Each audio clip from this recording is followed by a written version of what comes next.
আনোয়ারাই বিংরুল তরুণ সংঘ কর্তৃক আয়োজিত Olympic gold cup football tournament উদ্বোধন হল।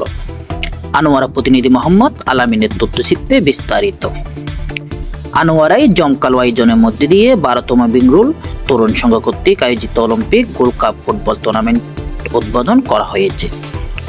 শুক্রবার রাতে সত্তারহাট তেমনি মাঠে বিংরুল তরুণ সংঘের সভাপতি আবু বকর লিটনের সঞ্চালনায় আজিম কম্পিউটার অ্যান্ড প্রিন্টার্সের স্বত্বাধিকারী আলহাজ মোহাম্মদ নাসিরউদ্দিনের সভাপতিত্বে প্রধান অতিথি হিসেবে উপস্থিত ছিলেন আনোয়ারা উপজেলা বিএনপি সদস্য সচিব রায়ন হেলাল উদ্দিন।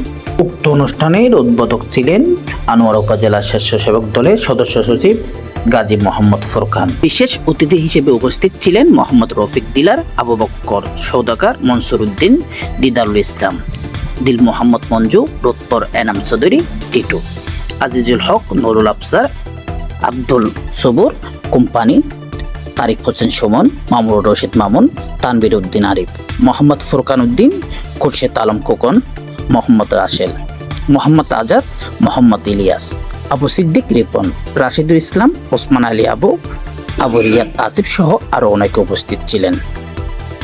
বক্তারা বলেন, খেলাধুলা ছেলেদের শারীরিক গঠন বৃদ্ধি করতে সহায়তা করে, তাদের মন মানসিকতা প্রফুল্ল রাখে।